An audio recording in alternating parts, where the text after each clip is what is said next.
ഞാൻ ഇന്ന് എടുത്തേക്കുന്ന 1/2 kg ഇഞ്ചിയാണ്. ഇഞ്ചി ചെറുതായി അരിഞ്ഞ് കോക്കനട്ട് ഓയിലിൽ ഫ്രൈ ചെയ്തെടുക്കണം. ഏകദേശം 15 to 20 minutes നമ്മളിങ്ങനെ ഇളക്കിക്കൊണ്ടിരിക്കണം, ഒരു ഡാർക്ക് ബ്രൗൺ ആവുന്ന വരെ. ഇപ്പം നമ്മുടെ ഇഞ്ചി ഏകദേശം ആയി തുടങ്ങി. നമ്മുടെ ഇഞ്ചി അങ്ങനെ ആയിട്ടുണ്ട്. നമ്മളത് ഒരു പാത്രത്തിലേക്ക് മാറ്റുവാണ്. ഇതേ എണ്ണയിൽ തന്നെ നമുക്ക് കുഞ്ഞുള്ളിയും വറുത്ത് കൊടുക്കാം. 20 പീസ് കുഞ്ഞുള്ളിയാണ് നമുക്കിനി ഫ്രൈ ചെയ്യേണ്ടത്. നമുക്ക് ഫ്രൈ ചെയ്യാം. കൊടുത്തിട്ടുണ്ട്. നമുക്കിനി നല്ല പോലെ ഇതൊന്ന് ഫ്രൈ ചെയ്തെടുക്കണം.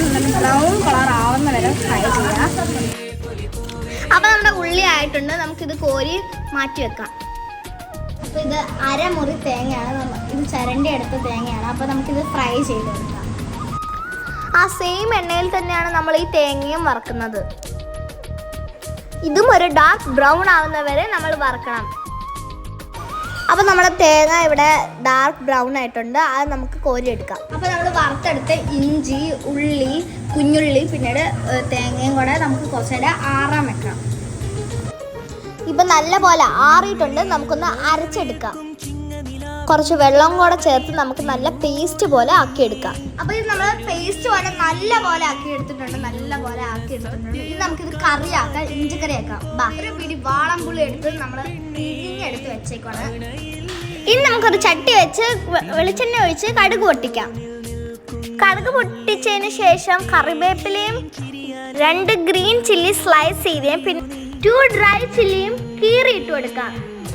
ഇതെല്ലാം ജസ്റ്റ് ഒന്ന് മൂത്തതിന് ശേഷം നമ്മൾ അരച്ച് വെച്ചിരിക്കുന്ന മിക്സർ ഇതിനകത്ത് ആഡ് ചെയ്ത് കൊടുക്കാം. നമുക്ക് ഇതിലേക്ക് അല്പം വെള്ളവും കൂടെ ചേർത്ത് നമുക്ക് ഇളക്കി കൊടുക്കാം.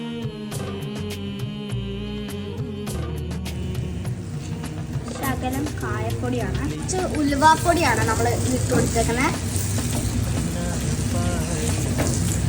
നല്ല പോലെ മിക്സ് ചെയ്ത് 2 ടീസ്പൂൺ കാശ്മീരി ചില്ലി പൗഡർ നമ്മൾ ആഡ് ചെയ്യുന്നു, കുറച്ച് കളറിന് വേണ്ടി.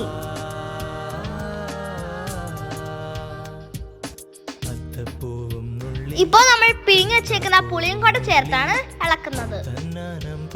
ഈ സമയത്തിന് തന്നെ ആവശ്യമുള്ള ഉപ്പും കൂടെ ചേർത്ത് കൊടുക്കുക.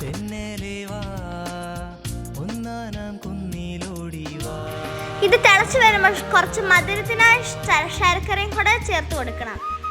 പാകത്തിന് ഉപ്പും പുളിയും മധുരവും ആയെങ്കിൽ നിങ്ങൾക്ക് ഇറക്കി വെക്കാം.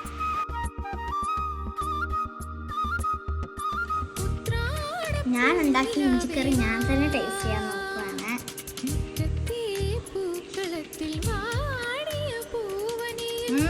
സൂപ്പറായിട്ടുണ്ട്. എല്ലാവരും ട്രൈ ചെയ്യണം എൻ്റെ ഈ ഇഞ്ചിക്കറി.